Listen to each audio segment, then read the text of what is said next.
Hello दोस्तों, कैसे आप सब लोग। मेरे YouTube channel English with us पर आपका स्वागत है।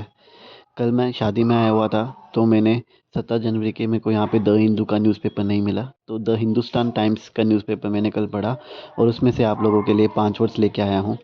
तो आज हम 17 जनवरी 2025 के द हिंदू एडिशन से वर्ड्स लेंगे और उनके मतलब समझेंगे, जो आपको कॉम्पिटिटिव एग्ज़ाम्स के लिए और आपकी कम्युनिकेशन स्किल्स को सुधारने में हेल्प करेंगे। तो आज का जो पहला वर्ड है वो है स्क्रैम्बलिंग। स्क्रैम्बल वर्ड से बना है। इसका मतलब है कि कोई चीज़ पाने के लिए, अचीव करने के लिए डिसऑर्गेनाइज वे में, मतलब ऑर्गेनाइज नहीं है, कभी इधर उधर भाग रहे हैं, भाग दौड़ करते हुए कुछ पाने के लिए इधर उधर जाना। न्यू उदाहरण है, the students were scrambling to finish their assignment before the deadline.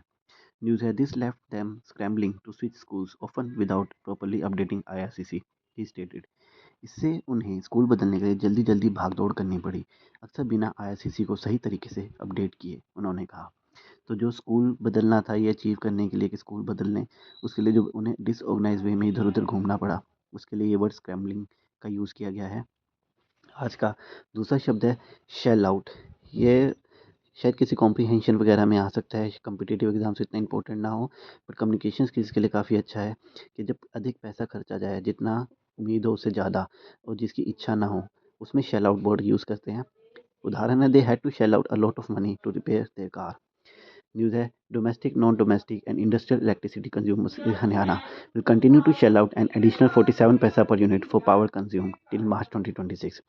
Haryana में घरेलू, गैर घरेलू और औद्योगिक बिजली उपभोक्ताओं को मार्च 2024 तक खपत की गई बिजली के प्रति 29 यूनिट पैसे अतिरिक्त खर्चने पड़ेंगे। तो ये जो अतिरिक्त खर्चना पड़ा ना अनिच्छा से, उसके लिए यूज़ किया गया था।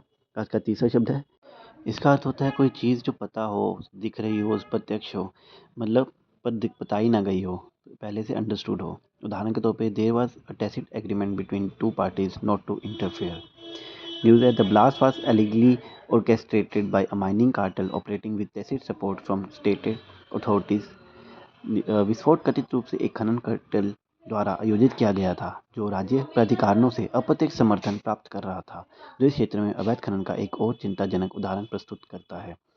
तो ये जो माइन का चल रहा है, जिसमें कई लोग मजदूर फंसे हुए हैं, उससे रिलेटेड न्यूज़ थी। उसमें जो स्टेट अथॉरिटी से सपोर्ट मिल रहा है, उसके लिए यूज़ किया गया था। आज का चौथा शब्द है चोकिंग। इसका मतलब है किसी चीज़ पे किसी प्रकार का नियंत्रण पाना या फिर लाभ प्राप्त करना है, उसके लिए जो कोशिश की जाती है, कंपटीशन किया जाता है, उसके लिए वर्ड यूज़ करते हैं। उदाहरण है, there was a lot of joking for power among the board members. News है, it was not clear if Netanyahu statement merely reflected joking to keep his fractious coalition together or whether the deal was at risk। अनुवाद है, यह अभी तक स्पष्ट नहीं था कि क्या नेतन्याहू के बयान केवल अपनी विभाजित गठबंधन को एक साथ रखने के लिए प्रतिस्पर्धा को दर्शाते थे या फिर समझौता खतरे में था। आज का आखिरी शब्द है रिसर्जेंट। इसका मतलब है कि किसी तरह की गिरावट होने के बाद दोबारा उठना, जैसे शेयर मार्केट अगर एक बार गिर गई और दोबारा उठ रही है, तो उसके लिए रिसर्जेंट वर्ड यूज़ किया जा सकता है। उदाहरण है, the resurgent economy brought hope to many businesses. News has so obviously the fact that Trump is resurgent and returning to power more powerful than he left when he left is an unhappy coda to the story। जो तो जाहिर तौर पर यह तथ्य है कि Trump पुनः जागृत हो रहे हैं और सत्ता में लौट रहे हैं, जब वह गए थे उससे अधिक शक्तिशाली कहानी का एक दुखद समापन है। तो ये जो ट्रंप पहले इलेक्टेड नहीं थे, अब दोबारा इलेक्ट हुए हैं, तो उसके लिए वर्ड यूज़ रिसर्जेंट यूज़ किया गया था। That's all for today guys. I hope आपको कंटेंट अच्छा लग रहा है, मेरी मेहनत अच्छी लग रही है।